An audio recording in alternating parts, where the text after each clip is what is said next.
నమస్తే. కథాసుధ కార్యక్రమానికి అందరికీ స్వాగతం పలుకుతున్నది ప్రొఫెసర్ దుగ్గిరాల రాజకిషోర్, విశాఖపట్నం.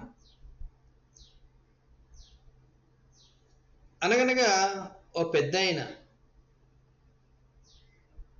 మంచి పేరు గడించినటువంటి సాహితీవేత్త రైల్లో ప్రయాణం చేస్తున్నారు. కాసేపు గడిచింది. టికెట్ చెకింగ్ కోసమని టీసీ వచ్చాడు. ఆ పెద్దాయన చూడంగానే గుర్తుపట్టి, హలో సార్, నమస్తే సార్, నేను మీ అభిమాన్ని, మీ రచనలన్నీ కూడా వదలకుండా చదువుతాను. ఇవాళ నేను డ్యూటీ చేస్తున్నటువంటి ఈ భోగిలోనే మీరు ప్రయాణించడం అనేది నాకు చాలా సంతోషంగా ఉంది. మీరు కొద్ది నిమిషాలు అవకాశం ఇస్తే గనక మిగతా వాళ్ళ టికెట్లన్నీ చెక్ చేసేసి నేను మీ దగ్గర కూర్చుని కాసేపు మీతో ముచ్చటించాలనుంది, 4 మంచి మంచి విషయాలు మీ దగ్గర తెలుసుకోవాలనుంది అని మిగతా వాళ్ళ టికెట్లని చెకింగ్ కోసం అని వెళ్ళాడు. వచ్చేసరికి ఈ పెద్దాయన, ఈ సాహితీవేత్త వెతుక్కుంటున్నాడు.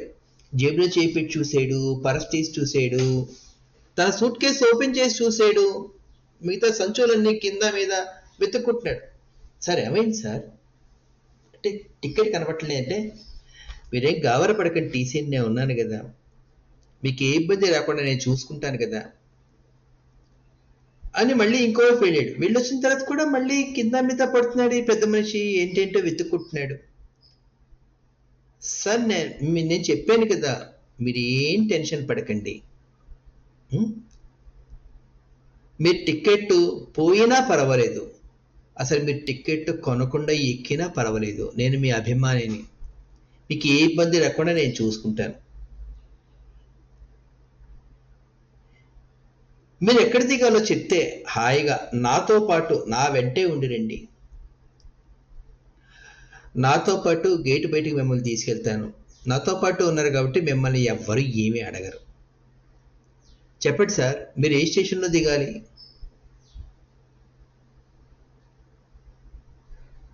ఆ స్టేషన్ రాగానే నాకు కూడా తీసుకెళ్ళి మిమ్మల్ని ఎవరు అడ్డంగించకుండా, ఎవరు ఇబ్బంది పెట్టకుండా బయటికి తీసుకెళ్తాను అంటే, అంతవరకు గాబరాగా తన టికెట్ కోసం వెతుకుంటున్నటువంటి ఆ పెద్ద మనిషి, ఆ సాహితీవేత్త, నా బాధ అదేనయ్యా బాబు, ఆ టికెట్ కనిపిస్తే కదా నేను ఎక్కడ దిగాలో నాకు తెలిసేది అన్నాడు.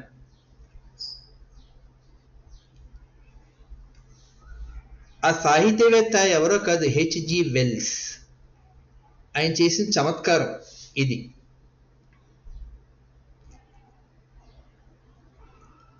ఎక్కడ దిగాలో తెలియడానికి టికెట్ ఎందుకు? ఎక్కడికి వెళ్ళాలో నిర్ణయించుకున్న తర్వాతే కదా ఆ ప్రయాణం కోసం టికెట్ కొనుక్కుంటారు.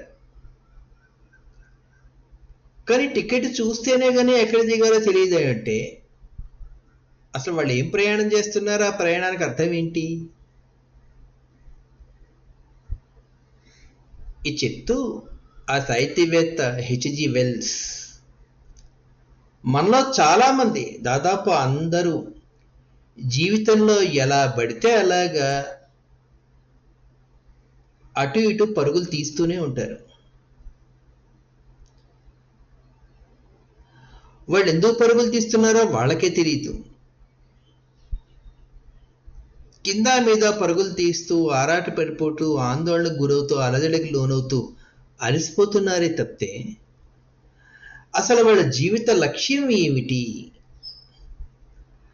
ఆ లక్ష్యం కోసం ఏమన్నా పరుగులు తీస్తున్నారా? ఆ లక్ష్యం చేరడం కోసం సంపాదిస్తున్నారా? ఆ లక్ష్యం కోసం జీవిస్తున్నారా, కష్టపడుతున్నారా? ఒక్క క్షణం కూడా ఆగి ఆలోచించట్లేదే. ప్రతి ఒక్కరి విలువైన జీవితము అర్థం లేని పరుగులతోనే ముగిసిపోతుంది అని ఇగో ఇవాళ ఆధునికత పేరుతో అడ్డదిడ్డంగా అర్థం లేని పరుగులు తీస్తున్నటువంటి, అనాలోచితంగా జీవితం గడిపేస్తున్న మన ముందు ఒక చురక తగిలించినట్లుగా ఒక ప్రశ్న సంధించి విడిచాడు. ఆ రచయిత హెచ్జి వెల్స్.